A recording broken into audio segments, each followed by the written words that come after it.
Tumeshasomewa. We have already read Katika kitabu cha Waebrania sura ya 12 mstari wa 14.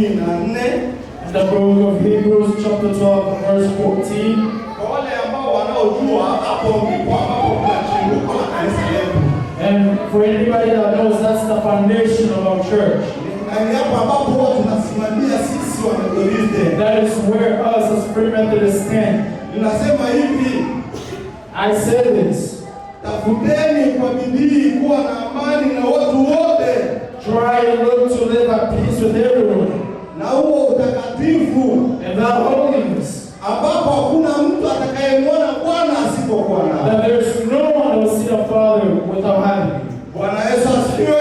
Praise God.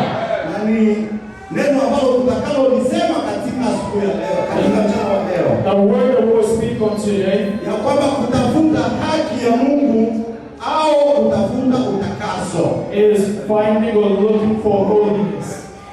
Na kabla sijaongea maneno ya Mungu, And before I start with scripture, kwa wakati ambapo tulikuwa bado watoto wachanga sana sisi, when we were still quite young, wakati ambapo mtu alikuwa wakati ambapo watu walikuwa wakitoka kanisani, every time that people would leave church, watu walikuwa wanasema hivi, mimi kabisa kwa leo sikusikia vizuri. people would say, well, today I did not really hear well. Ukimsogelea huyo mtu kumuuliza kwa nini, And when you get closer to the person and you ask them why, anakuambia ya kwamba and they'll tell you, maneno ambayo nimeyasikia the word that I heard hayakugusa dhambi zangu. did not touch my soul. Tuelewane vizuri. Maneno ambayo nimeyasikia leo The words that I heard today hayakugusa dhambi zangu nilizo nazo. did not touch the sins that I have. Mtu alikuwa anajisikia kwamba Mungu amemuacha kabisa, And a person will feel like God left them. kwa sababu ulimwengu ambapo tunaishi Because the world that we live in ni ulimwengu wa dhambi, is a world of sin. na wakati ambapo neno la Mungu likitolewa bila kugusa dhambi zako, And when the word of God is given without touching your sin, unasikia anajisikia kwamba Mungu kabisa hajamuona. you feel that God has not seen you. Lakini jambo la kushangaza kwa siku za leo, But the shocking things nowadays, kwa sasa watu wakiambiwa kuhusu dhambi, when people are told about sin, wanaanza kusema kwamba mmezidisha, they say you're overdoing it. mmezidisha, msemi vizuri. You're overdoing it, you're not saying you're right. Kila siku tu mtakuwa mnasema kuhusu dhambi, Every day you guys are talking about sin. kanisa la kusema dhambi tu kila siku. And the church is always talking about sin. Na kanisa letu sisi wa Methodisti And our church as the Free Methodists kanisa la kugusa dhambi za watu. is a church that talks about sin. Kila siku ambapo unafika kanisani Every day that you come to church, na ukisikia dhambi zako zimesemwa, and you hear that your sin has been talked ujue about, kwamba Mungu anataka ajisogeze awe karibu na wewe. know that God is wanting to be closer to you. Bwana Yesu asifiwe. Praise God. Tafuteni kwa bidii kuwa na amani na watu wote na wao utakaso, ambapo hakuna mtu atakayemwona Bwana asipokuwa nao. Try earnestly to live at peace with everybody and that holiness, that there will be no one that will see God without having him. Bwana Yesu asifiwe sana. Praise God.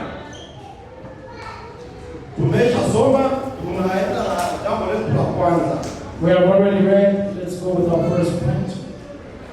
Jambo letu la kwanza ni kuchunguza kwa makini kundi la Mungu. The first thing is to look carefully the word of God. Kuchunguza vizuri kundi la Mungu. To look carefully the group of God, the godly groups.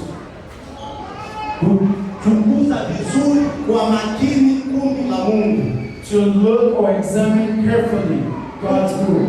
Ukitaka kutafuta utakaso, When you are wanting holiness, uanze wewe mwenyewe kujichunguza vizuri. you have to first examine yourself.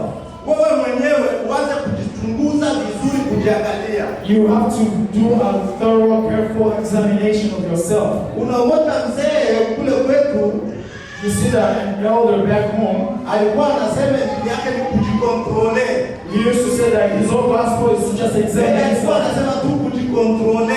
to examine oneself. Na Mkristo kama Mkristo And a Christian, as a Christian, ni mtu ambaye anajichunguza kila siku, kila leo. is a person that continuously examines himself. Ujiangalie ni nini ambacho ninachokifanya ambacho kinaweza kunikimbiza mimi kutokuwa katika kundi la Mungu. Look at what it is that you're doing that will excommunicate you from the group of God. Kwa mtu ambaye anatafuta utakaso, For people that want holiness, anapaswa kujichunguza yeye mwenyewe. they have to examine themselves. Kwa sababu ukijichunguza wewe mwenyewe, Because when you examine yourself, utakuwa ni nini ambacho kinaweza kukuweka mbali na uwepo wa Mungu. you will see what can separate you from God. Bwana Yesu asifiwe sana. Praise God. Yaani kila mtu au anajiangalia au anaangalia mwenendo wake. Each person should be examining themselves and see how their conduct is. Bwana Yesu asifiwe. Praise God. Kuangalia Wakristo, And look at other Christians. tumesema kujiangalia na kuangalia Wakristo. We say you examine yourself, we also say examine others, other Christians. Bwana Yesu atusaidie sana. May God help us. Katika hili jambo sisi wote ni wachungaji. Within this place, we are all ministers. Na wakati ambapo tunatembea tunapaswa kuangalia Wakristo wetu. And whenever we are on our way, our daily life, we should be Tunaangalia examining Wakristo wetu wanatembea namna gani? and we should be examining how they're conducting themselves. Wanasema nini? What are they saying? Wako katika hali gani na mazingira gani? And what kind of environment are they in? Well, how are they conducting themselves? Sio maana utaona kanisa letu la Kimethodisti tunakuwa katika kuchunguza watu mara kwa mara. That is why in our church it is our norm Kwa to sababu hatutaki watu waende mbali na utakaso. because we don't want people to be far away from holiness. Wakristo wetu wasiende kombo na mapenzi ya Mungu. We don't want people to be against the will of God. Ndio maana sisi watu tunakataa kuchangamana na madhehebu mengine. That is why we keep ourselves away from intertwining with other denominations. Kwa sababu dhehebu zingine aidha makundi mengine ni ya kutafuta labda maendeleo na vitu vingine. Because maybe other denominations are for prosperity or Sisi physical prosperity. tunasimamia kutafuta utakaso wa Mungu. But we stand on finding the holiness from God. Wakristo wetu wao ni watu ambao wanatakasika. That our Christians, our believers will be holy. Ndio maana tunaangalia hali za Wakristo wetu katika kila sehemu na kila kona. And that is why we examine the life of each of our Christians or each of our members.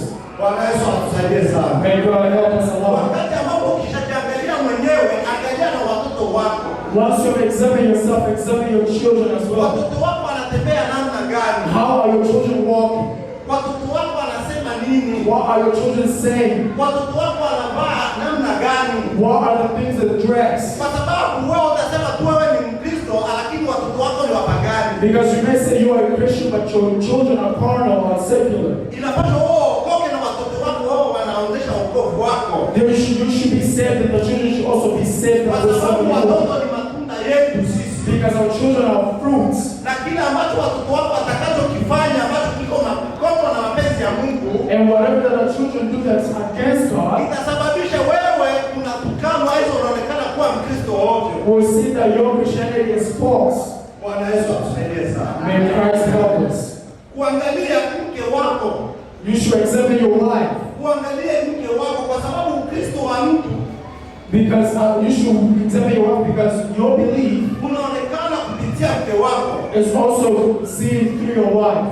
Na mke kama mke, And a wife, hakuna mtu ambaye anaweza kumjua zaidi kuliko wewe mume wake. no one can know her better other than her husband. Kumbe na wewe ili utafute utakaso, And so for order to also, for you to also be holy, ujitahidi mke wako na yeye atakasike. you should also want your wife to be holy. Utafute, unaangalia namna gani ambavyo mke wako anavyotembea.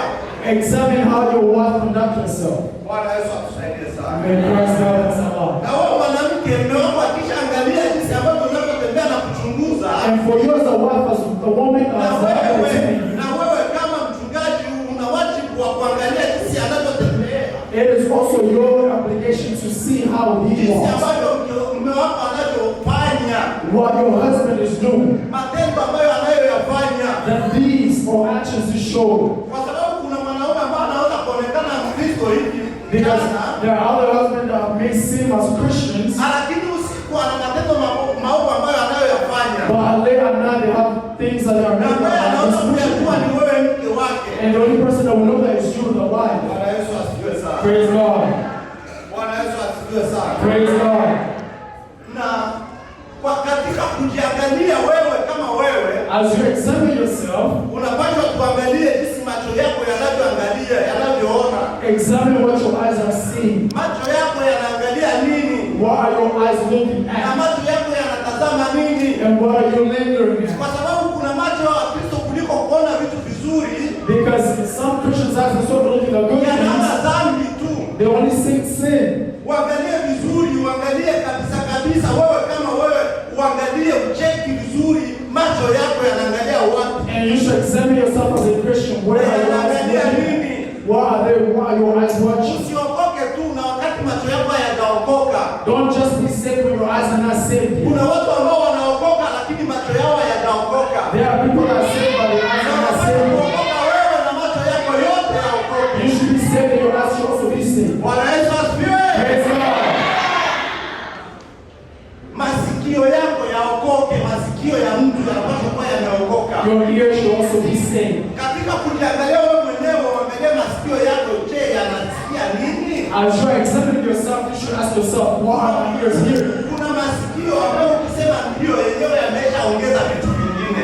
There are ears that once you hear one word, you add four more. Kumbe uangalie katika kujicheki wewe mwenyewe, uangalie masikio yako yanasikia nini. So as you examine yourself, ask yourself, what are my ears hearing? Masikio yangu mimi yanasikia nini? What are my ears hearing? Masikio yako yanasikia nini? What are your ears hearing? Masikio yetu sisi yanasikia nini? What are our ears hearing? Kwa sababu kuna watu ambao wanakuwa na badilisha maneno. Because there are people that change words. Na Mkristo sio mtu wa kubadilisha maneno. And a Christian is not a person that changes words. Mkristo ni mtu ambaye anasimamia haki yake. A Christian is a person that stands up for word. Bwana Yesu atusaidie sana. May God help us. Uangalie kitu kingine ambacho cha kuangalia kujicheki vizuri. Uangalie mdomo wako unasema nini. The other thing you should examine is your lips. See what your mouth is Usiende saying. tu mdomo wako unasema kila jambo, hapana. Don't just let your mouth say any word. Mdomo wako unasema mambo mazuri. Your lips should be saying good things. Lakini kuna watu But there are people, kuliko kusema mambo mazuri, instead of saying good things, anza kuacha mdomo wako unasema neno la Mungu. or letting the lips say God words, Mdomo wako uko tu kwenye mambo ya kutukana. they only cussing people. Mdomo wako uko tu katika mambo ya kusema uzuri wa kusengenyana. They are only gossiping. Mdomo wako uko tu kwa sababu ya kusambaratisha watu. They are only there to bring division. Watu hawawezi kukusogelea. People cannot be close to you. Watu hawawezi kusema ya kwamba wewe ni Mkristo. People cannot say that you're a Christian. Watu watajua ya kwamba wewe unakuja kanisani kujificha tu. People will say that you come to Na hii ni kanisa la watu wao wanatakasika, watakatifu. and this is a church that people should be holy. Unaandaa watu ambao wanaitwa Wakristo kamili, And those that are true Christians, ambao wanapaswa kusikia neno la Mungu na kulifanyia kazi. that hear the word of God and put it to action. Bwana Yesu atusaidie sana. May Christ help us. Sio mdomo tu na miguu yetu. It's not just our lips, but also our feet, our legs. Miguu yetu inatembea namna gani? Where are our legs heading towards? Kuna watu ambao akienda tu nyumbani anaweza kukaa dakika tu chache, There are people once they arrive home, lakini akiacha anamwambia mke wake ya kwamba naenda kwa Asumani, they will arrive and tell the wife, well, I'm going to Asumani's, kumbe yeye anaenda kwa Shanine. but he's actually going to Janine's. Bwana aturudie. May God forgive us. Uangalie miguu yako inaokoka, Are your legs saved? gari yako unayotembelea inaokoka, Is the car that you drive also saved? watu ambao unaenda nao kazini wameokoka. Are the people that you go to work with saved? Angalie jinsi ambavyo unavyotembea. Examine how you live your Angalia life. miguu yako kaka. Examine your legs, brother. Angalia miguu yako rafiki yangu. Examine your feet, my Miguu friend. yako isisababishe wewe unakosa kuwa karibu na Mungu. Don't let your feet cause you to be far away from Mdomo God. wako usisababishe wewe unakosa kuwa karibu na Mungu. Don't let your lips separate you from God. Macho yako yasisababishe wewe unakosa kuwa karibu na Mungu. Don't let your eyes force you to not be close to God. Bwana Yesu atusaidie sana. May Christ help us. Jambo letu la pili, Our second word kumsogelea Mungu. is getting closer to God. Kumsogelea Mungu. Or getting closer to God. Katika maneno hayo ambayo tumeyasema, utasoma Waebrania sura ya 12 mstari wa 15 We will read Hebrews 4:12.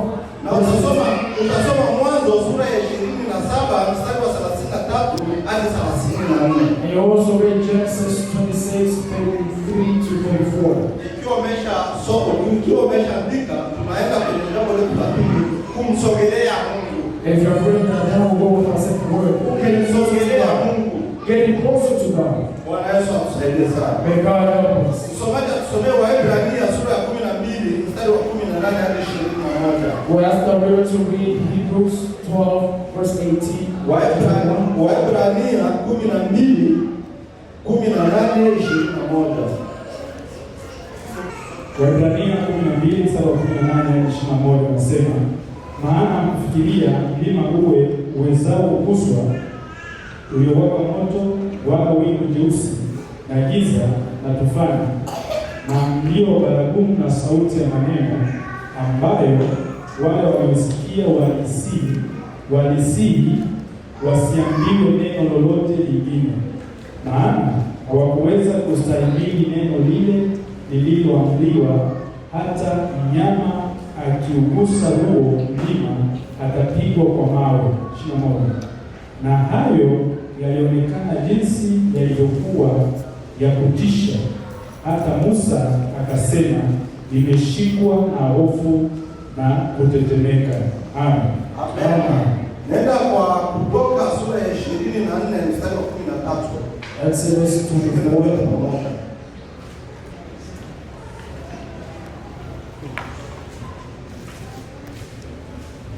Kutoka 13 hivi. Musa akaondoka na Yoshua mtumishi wake. Musa akapanda mlimani kwa Mungu. Hapo Bwana Yesu atusaidie sana.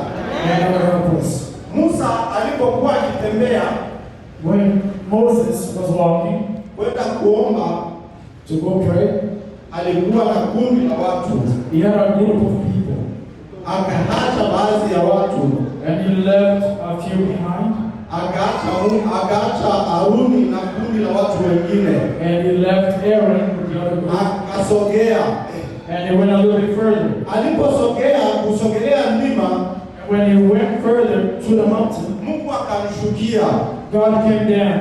Alimshukia katika hali ya wingu. And he came down a cloud. Wale ambao walikuwa wanabaki nyuma waliona kama moto. And those who were behind only saw a burning fire. Walifikiria kwamba Musa ameteketea. Maybe they may have seen that he was destroyed. Bwana Yesu atusaidie sana. And Christ help us. Lakini katika kumsogelea Mungu tunataka kusema mambo baadhi tu. But when then getting closer to God, we're only going to mention a few things. Tusiende huko mbali sana. We won't go too far. Tusiende huko mbali sana, tusiponde muda.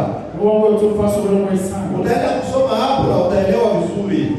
Katika kumsogelea Mungu wewe kama Mkristo, as you approach God, or get closer to God as a Christian, unapaswa kuonyesha jambo la kwanza. The first thing you need to show katika kuomba Mungu is praying to God. Kuomba Mungu is praying to God. Wakristo wengi wanasahau kuomba Mungu. A lot of Christians forget to pray. Na hilo ndilo ambalo linasababisha nguvu za Mungu zinakosa kuwa ndani yetu. And that is what causes us to deplete in our strength. Kristo ni mtu ambaye anasimamia kwenye maombi. A Christian is a person that stands on prayer. Ukisimamia kwenye maombi Mkristo, when you stand on prayer as a Christian, unapata nguvu za Mungu. You receive strength from God. Ukisogelea kwenye maombi, when you are in prayer, uwepo wa Mungu unaonekana ndani yako. The presence of God will be seen. Ukimsogelea Mungu kwenye maombi, when you get closer to God in prayer, hautaonekana katika mambo mabovu unayoonekana kwa you won't sasa. see this evil wicked things I know. Utashindwa kufanya dhambi kwa sababu utakuwa uko karibu na Mungu. You won't be able to sin because you are closer to God. Bwana Yesu atusaidie sana. May Christ help us. Kumsogelea Mungu katika kusifu. And you should also approach God or get closer to God through worship. Mkristo ni mtu ambaye anasifu Mungu kwa kila wakati. A Christian is a person that worships God all the time. Kulala na kuamka ni mapenzi ya Mungu. Because if you're able to fall asleep and wake up again, it's God's will. Tazama ni wengi ambao mmezaliwa nao pamoja lakini kwa sasa hawako. I'm sure there are many that were born around the same year you were born, but now they're no longer. Na wengine labda kwa sasa hawawezi kusimama hata kanisani. And other maybe today they can't even stand in front of the church. Na wengine wakisimama hata kanisani watakuwa wanaonekana kuwa kama vile vitu And other maybe if they stand in front of the church, they sing that. Lakini wewe unakuja na unasimama kanisani, unajua hiyo ni nguvu gani? And for you to be able to come to church and stand in church, do you know what kind of strength that is? Ni neema za Mungu hizo ambazo zinasababisha wewe unakuwa kama ulivyo hapo sasa hivi. That is God's grace that's causing you to be the way you are. Na hivyo unapaswa kumsifu kila leo, kila wakati. That's why you should praise Him at all time. Unapaswa kumsifu. You should praise Him. Unapaswa kumsifu mbele ya watu. Worship Him before others. Unapaswa kumsifu katika moyo wako. Worship Him in your heart. Unapaswa kumsifu katika nyumba yako. Worship Him in your home. Nyumba yako ijae sifa kwa Mungu. Your home should be a house of worship. Na ndipo ambapo utaweza hata kuwateka watoto wako. And that is the only way you'll be able to draw your children. Ndipo ambapo utaweza kukokota kama jirani zako. You will be able to draw your neighbors. Ndipo ambapo hata marafiki zako kazini utawakokota. And you'll be able to draw your friends and co-workers at work. Kwa sababu ya nini? Unajua kumsifu Mungu. Because you know how to worship God. Lakini ukiwa Mkristo tu ambao hujui kumsifu Mungu, But if you're a Christian that does not know how to worship utakuwa God, unaona kuwa kama vile kuingia kanisani ni jambo la kawaida. you see that coming to church is just another normal thing. Aidha kuitwa Mkristo ni jina la kawaida. Or being called a Christian is just a normal Hili thing. ni jina kubwa. That's a heavy name. Kuitwa Mkristo ni neema To be called a Christian is grace ambayo tumezawadiwa na Yesu Kristo. that we have been given by Christ. Bwana Yesu atusaidie sana. May Christ help us. Kumsogelea Mungu, unapaswa kumsogelea Mungu katika kumtolea. And get closer to God through offering. Kutoa sadaka. Give offering to God. Give offering to God. Sadaka unazozitoa zinaweza kuonyesha kwamba wewe unamsogelea Mungu. The offering that you give to God, it shows that you are closer to God. Ambacho unaweza kutoa vinaweza kuonyesha kwamba sisi tunamsogelea Mungu. The amounts that we give shows that we are closer to God. Mimi kama mimi nilishangaa sana. I for once was shocked. Wakati ambapo nimesikia kanisa kama hili sisi kufunga mwaka nzima. When I heard a church such as this to go the whole year, tuna mpango wa kununua kanisa. we have the plan of buying a place. Na kila Mkristo ameambiwa kwamba aweke $2,000. And each family was asked to give $2,000. Niliona ya kwamba sisi hatujafikia kwenye viwango vya kusema kwamba tunamtolea Mungu. I saw that we have not gotten to a place where we really give to God. Kwa sababu nikiangalia kama nikikosea kwa hesabu, nikiangalia vizuri $20,000, Because if I'm not wrong in my math, $20 ni kama familia 10 tu. is only like 2 families. Sasa tuseme ya kwamba familia 10 tu ndio zenye ziko humu kanisa. And if we say only 10 families in this church, tuseme wafanyakazi ni wangapi? Tukisema kwamba wafanyakazi, tutaona kanisa nzima kama limejaa na wafanyakazi. and if we say those who are employed, we see that the whole church is full. Sasa tuseme ya kwamba ni $20,000 tu. And if we say it's just $20 or $12, Na tunatakiwa kumsifu Mungu kwenye kanisa letu ambalo tumenunua sisi. and we want to be worshiping God in a place where we bought. Bwana Yesu atusaidie.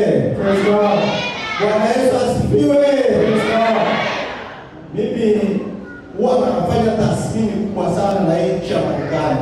I follow very closely. I do my research Kwa sababu wanataka kufanya kila mtu awe mfanyakazi. because they want each person to be employed. Hawataki watu wao wazembe. They don't want lazy people.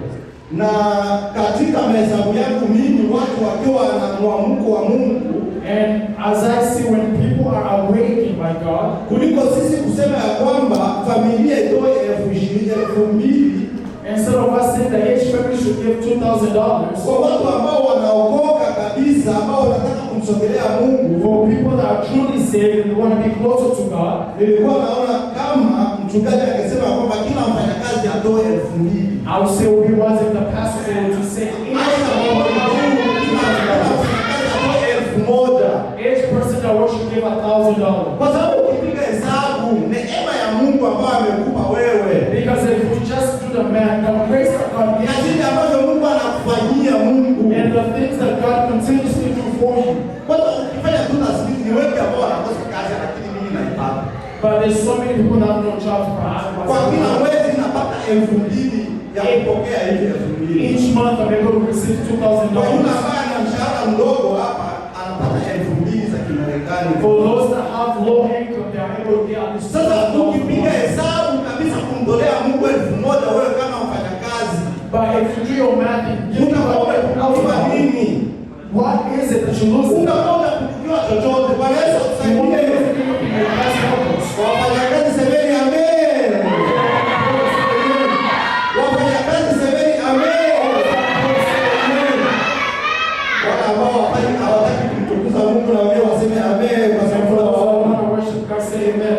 Bwana Yesu atusaidie sana. May Christ help. Kwa kuonyesha ya kwamba sisi tunamsogelea Mungu na tuna hamu kabisa ya kupata lengo. To show that we are closer to God and we are doing this Tungesimama sisi kama wafanyakazi. we should stand up as people that are employed. Kila mtu kama mfanyakazi angesimama Each person that has a job should na stand kusema up. kwamba mimi kwa mwaka huu mimi kama mimi Should say on this year, me as I stand, kama kanisa ilivyosema kila familia itoe dola 1,000. as a church asks and request for each family to donate Mimi ikiwa nitakosa kulipa nyumba, mimi ikiwa nitahangaika, mimi ikiwa nitafanya nini, mimi 1,000 nitatolea Mungu. no matter what I'm going through, Na ikiwa tuko I'll be wafanyakazi 200, and if there are 200 employees aidha ikiwa tuko wafanyakazi 100, or if we are 100 of us that have jobs, itakuwa ngapi?